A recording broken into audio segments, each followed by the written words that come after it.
आज का ये एपिसोड शुरू करने से पहले एक छोटी सी बात। क्या आप भी अपना पॉडकास्ट बनाने की सोच रहे हैं? तो एंकर ट्राई कीजिए। ये पॉडकास्ट बनाने का सबसे आसान तरीका है। नंबर एक, ये फ्री है। नंबर दो, इसमें कई सारे ऐसे टूल्स हैं जो आपको अपने फोन और कंप्यूटर पर रिकॉर्ड और एडिट करने की फैसिलिटी देते हैं। नंबर तीन, आप अपने पॉडकास्ट को डिस्ट्रीब्यूट भी कर सकते हैं, जिससे इसे स्पॉटिफाई और दूसरे प्लेटफॉर्म पर सुना जा सके। तो डाउनलोड कीजिए फ्री एंकर ऐप या विजिट कीजिए anchor.fm पर अपना पॉडकास्ट स्टार्ट करने के लिए। ये तो थी एक छोटी सी जानकारी, और अब शुरू करते हैं एपिसोड का सिलसिला। तो आज के एपिसोड में लीजिए सुनिए आचार्य चतुर्सेन शास्त्री के लिखे उपन्यास वयम रक्षा माह का 43वां भाग, रुद्र, मेरी यानी समीर गोस्वामी की आवाज में। यम की पत्नी वसु से 8 वसु उत्पन्न हुए, जिनमें सबसे ज्येष्ठ धर थे। धर के पुत्र रुद्र थे। रुद्र के 11 कुल चले। इन 11 कुलों के प्रवर्तक थे: पहला अज एकपाद, दूसरा अहिर्बर्ध, तीसरा विरूपाक्ष, चौथा त्वष्टा, पांचवां वीरभद्र, छठवां भैरव, सातवां हरमहेश्वर यानी शिव, आठवां त्र्यंबक, नौवां सावित्र यानी कपाली, 10वां शंभु और 11वां शर्व यानी पिनाकी। रुद्र के 4 स्थान प्रसिद्ध हैं। प्रथम मूल स्थान मूजवान पर्वत हेमकूट यानी हिंदू कुश का प्रत्यंत पर्वत, जो पश्चिम कोह सुलेमान से बहुत उत्तर सफेद कोह यानी श्वेतगिरी धवल से भी उत्तर में है। यहाँ ही सोम होता था। इसी के पूर्व की ओर क्रौंचगिरी है, जिसे अब काराकोरम कहते हैं। इसी का विदारण कुमार कार्तिकेय ने किया था। उमावन शरवन इसी स्थान के आसपास है। यहाँ के आगे की वायु बहुत प्रचंड है। इसी से रुद्र को तूफानों का देवता कहा है। इस प्रदेश में मूजवन, महावृष, बाहलीक तथा मारुत जातियां रहती थीं, जो आर्य न थीं, परंतु मारुत लोग देवराट इंद्र के सहायक हुए। दूसरा भद्रवट कैलाश के पूर्व की ओर लोहित गिरी के ऊपर है। उसके नीचे ब्रह्मपुत्र नदी बहती है। तीसरा कैलाश हिमाचल प्रदेश का मानसरोवर के निकट का स्थान। पर्शिया के एक प्रांत में शंकरा जाति अब भी निवास करती है। पुराणों में रुद्र को मरुतों का पूर्वज माना गया है। रुद्र को वृषभ के समान शक्तिमान तथा दुर्धुर्ष तेज वाला बताया गया है। ये जरारहित, स्थिर यौवन तथा सर्वाधिपति माना गया है।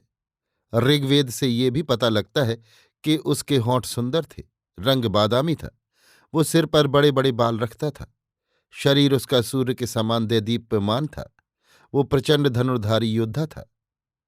असीरिया के फ्रीजिया देश में सेवा या सेवाजेह नाम के देवता की उपासना होती है।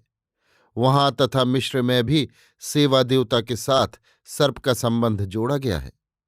अमेरिका के पेरू प्रदेश में शिवु देवता पूजा जाता है। ये सब शिव की ही पूजा है। पैलेस्टाइन देवों का पाल नामक धाम था, जो दैत्यों ने छीन लिया था।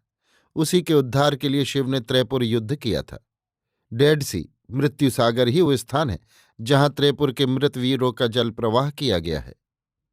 मसीह से पूर्व 2189 में मिस्र के महिदेव कपोत थे, जो मिश्राइज्म के नेता भी थे। इन्हें वहां के फरोहा ने देश निकाला दिया था। तब शिश्तान के राजा शिवी ने उन्हें आश्रय दिया था। इस प्रसिद्ध ऐतिहासिक घटना को पुराणों की इस विख्यात आख्यायिका से मिलाइए कि शिवी ने कबूतर के बदले अपना मांस दिया।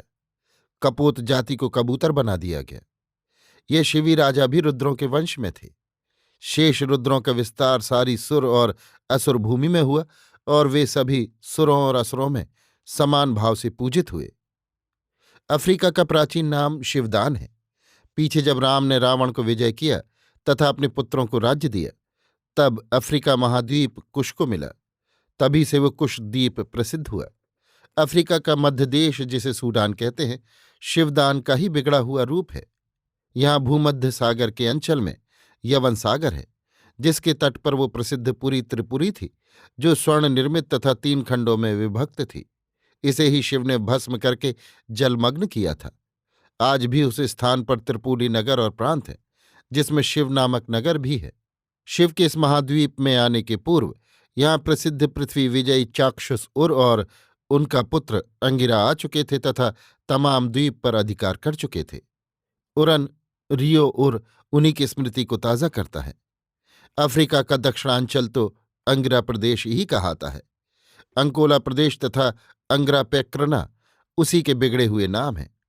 चाक्षुष और शिव के बाद भी सूर्यवंशी सम्राटों ने पीछे इस प्रदेश को अधिकृत किया।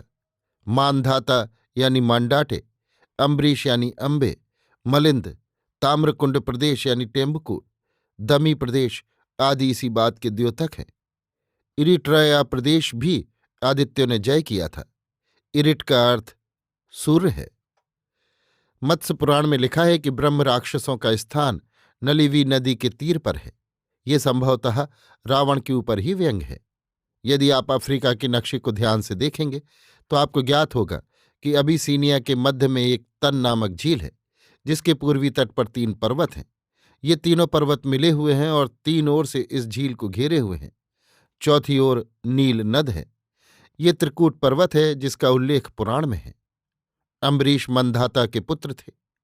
मंधाता 7 द्वीपों के सार्वभौम सम्राट थे। इनके पुत्र अम्बरीश ब्राह्मण हो गए थे। शिवदान द्वीप में ब्राह्मण या ऋषि को दमी कहते थे। अफ्रीका में दमी प्रदेश भी है और अम्बरीश की खाड़ी भी है। ये दोनों ही पिता पुत्र निस्संदेह इस द्वीप में आए तथा उन्होंने इसे अधिकृत किया था। मिस्र का भी प्राचीन नाम शिवदेश ओसिस ऑफ शिव था। यहाँ के राजा पीछे महिदेव प्रीस्ट किंग्स कहलाने लगे। इजिप्ट नाम भी संभवतः जटा के नाम पर पड़ा हो। एक रुद्र का नाम कपर्दी था। कपर्द का अर्थ है जटाजूटधारी। त्रित्सु लोगों को भी ऋग्वेद में कपर्दियः कहा है। संभवतः कपर्दी उनका नेता हो और वे यहाँ के आदिवासी हों। बेबीलोनिया अक्केडियन लोगों में भी जूड़ा बांधने की प्रथा थी, परंतु सुमेरियनों में नहीं थी।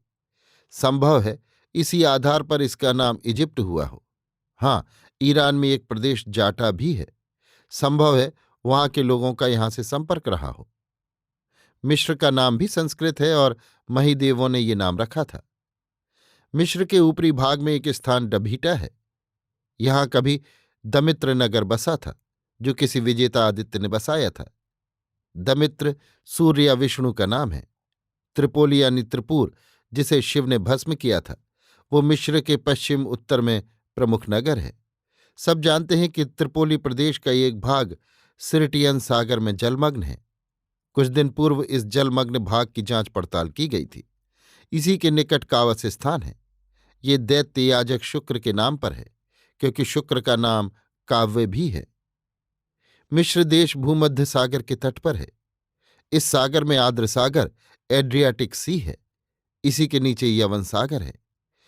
आर्द्र इक्ष्वाकु के पुत्र थे और इनके पुत्र यवनाश्व थे।